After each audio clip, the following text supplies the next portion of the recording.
Hello guys, welcome to another episode. Today we're looking at another version of the currency strength indicator, and today's version focuses on the momentum of each currency. So I know it probably looks the same as the one for last week, but if I put them side by side and compare them, you'll see that they give very different results. So if you want to know how they work and when to use each one of them, then stick around. Alright, so I'll start by uninstalling the currency strength momentum indicator. Let me just uninstall it. So this is what we had last week. This is the new version for this week.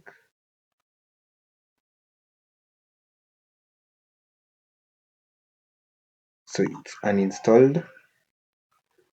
Now for those of you who want to install it, I'll leave a link in the description. You can just follow these steps.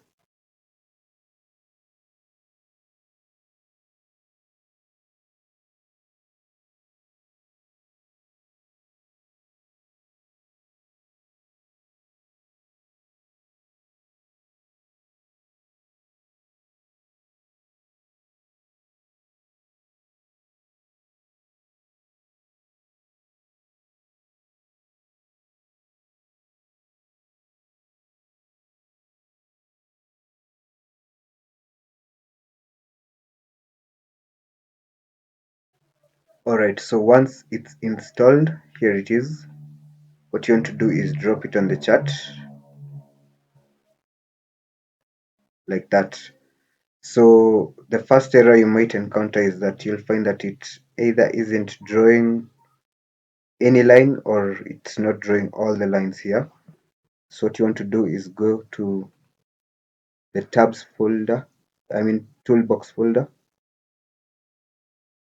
here, and ensure that you're getting this message, all symbols found successfully. If you're not getting this message, then you'll get the symbol which hasn't loaded. And one way of doing that is making sure all these are on. Like, let me just show you. Make sure that they're not grayed out. Make sure that they're bright like this. Yes, like this. Because the indicator will need the data from all these symbols to draw this indicator. Yes, so for more on that, just refer to my previous video. So let me just make the lines a bit more clearer.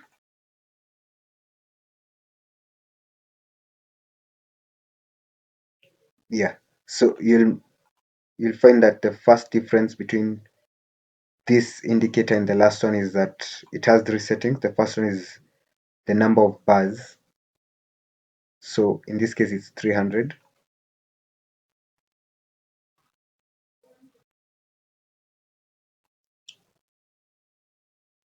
So this indicator goes back 300 bars. So that is that setting. The second one is the moving average. So you'll find that the first difference between this indicator and the last one is that this one uses a moving average. And in this case, the default moving average is a 60 linear weighted moving average. So this moving average. So basically what it does, it goes to every single symbol. Every single currency pair and finds this moving average, and depending on the momentum, it calculates the strength of each currency. So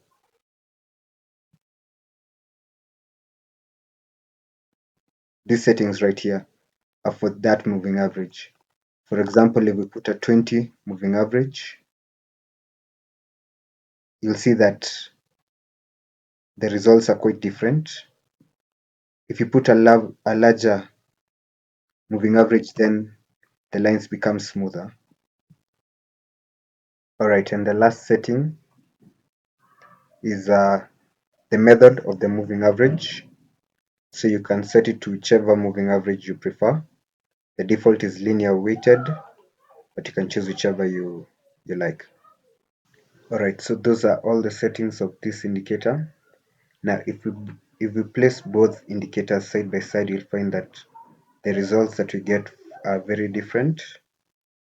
So just so that we can understand how they work, drawn a little sketch here. So let's assume this is the Aussie against the dollar. So in this example, the market was ranging right here. Then the Aussie became stronger than the dollar here, and then the market started ranging again. So in this scenario, with our first indicator,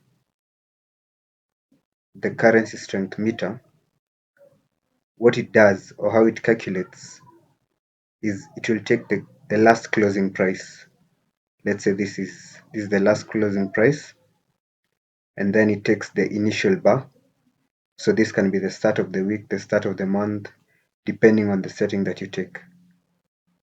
Then it finds the distance, the difference in pips between this area right here and this area. And the difference between the pips determines this right here. So if this continues ranging at this level infinitely, then this won't change. It will just keep going at that level. But with this new version, you'll find that what it does, it looks at the moving average. So for example, let's say that we're looking at the 60 EMA. It will take the EMA at this point right here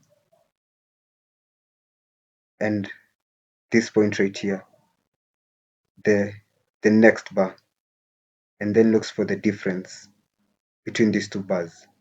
And the difference between those two bars will determine the intensity of this, the indicator now.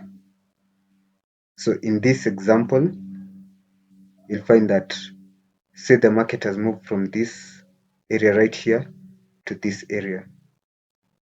Here, the indicator will stagnate at it as it has here. Then when the market picks up momentum, the indicator will find that there's a lot of momentum in the market, and thus it will draw a steep line. Then when the market starts ranging again, the indicator will find that the market is leveling out, so the indicator will start dropping off. So this is actually the biggest difference between these two indicators.